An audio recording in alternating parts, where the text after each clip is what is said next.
الحمد لله الذي وحده والصلاة والسلام على من لا نبي بعده.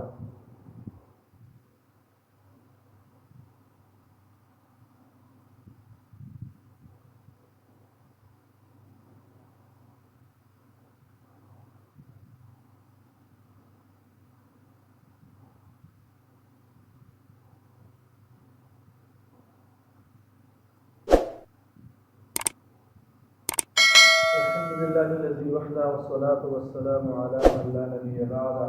أما بعد فأعوذ بالله من الشيطان الرجيم. بسم الله الرحمن الرحيم. وما آتاكم الرسول فخذوه وما نهاكم عنه فانتهوا. صدق الله العظيم. چونکہ نبی علیہ السلام روایتوں کی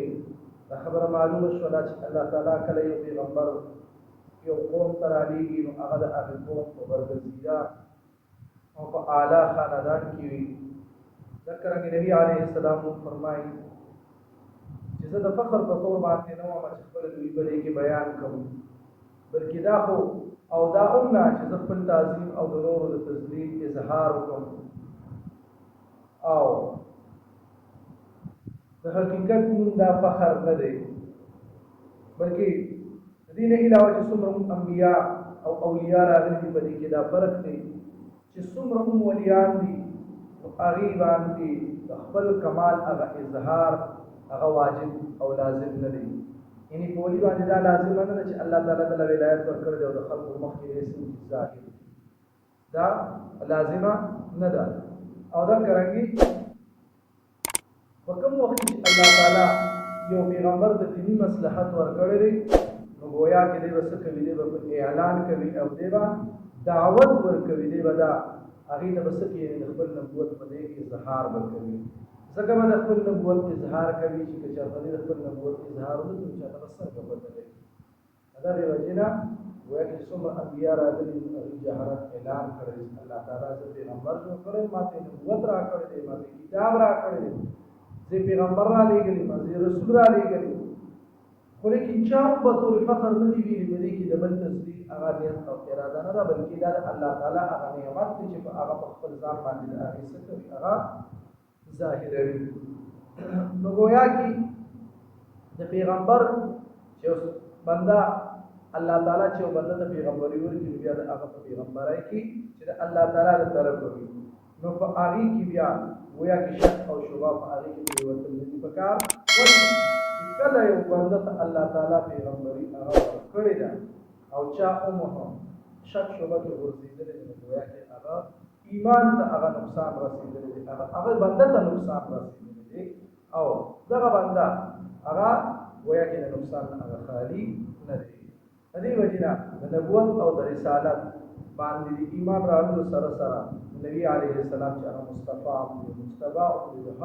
په هر حیثیت سره هغه سر یو پسندیده او برګزیده انسان دی او په هغه باندې ایمان راوړل گویا کې هغه څه دی، یعنې د هغې وجې نه هغه په حدیث کې راغلی دي چې نبی علیه السلام فرمایي چې زه د تمام بني آدم هغه سردار یم خو لیکن دا زه به طور فخر نه وایم، دا زه به طور فخر نه وایم چې بس ما ته الله تعالی پیغمبري راکړه د نورو فوقیت نه، بلکې دا الله تعالی په ما باندې یو احسان دی، ګویا کې به طور احسان هغه بیانوي.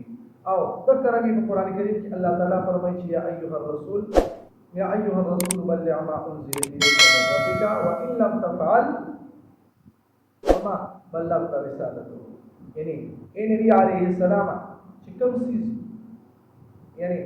اے نبی علیہ السلام چې ته خلکو ته ورسوه چې کوم تا طرف ته هغه نازل شوي دي ستا د رب د طرف نه، چېرته تا داسې ونه کړل نو تا د الله تعالی هغه پیغام هغه بیا خلکو ته رسولی نه دی.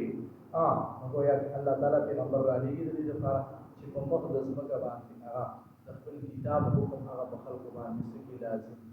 او هغه جاري او په مخ د ځمکه باندې د الله تعالی د عبادت لپاره چې څومره عمره خلک دي دا منتخب شي او دې د دغه پیغمبر پیروي وکړي، ملګرتیا یې وکړي او دې د الله تعالی څخه هغه کامیاب شي. نو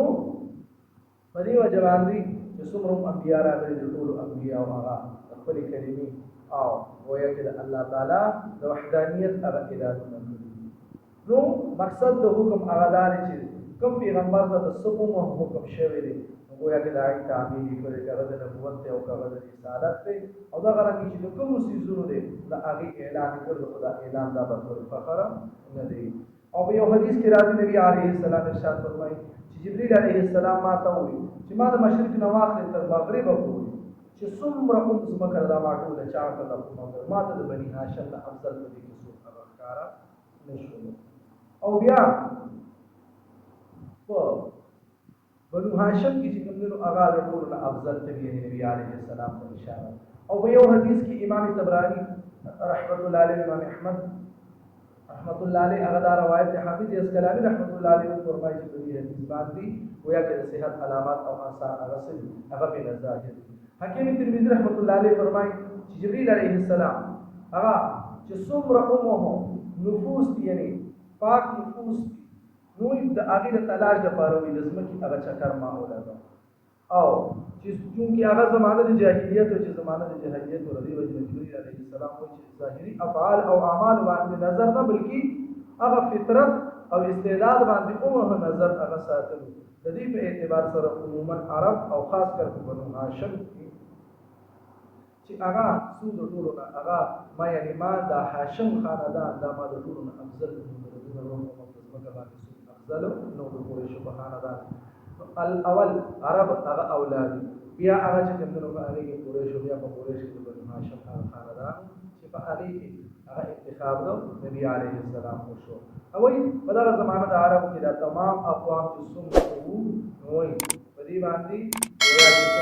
دي تا هغه په دې باندې امتیاز هغه حاصل او دې ته هغه اوچتواله هغه په دې باندې حاصلو د دې وجینا د نبی عليه السلام هغه انتخاب هغه مو په دغه خاندان کې وشو چې کوم خاندان جبرئیل علیه السلام ته په مغرب مکه باندې هغه اعلی او اوچت ښکارا شو او د الله تعالی د حکم او موافق باندې گویا چې جبرئیل علیه السلام نبی علیه السلام او گویا چې نبی علیه السلام خاندان باندې د نبوت هغه چې څومره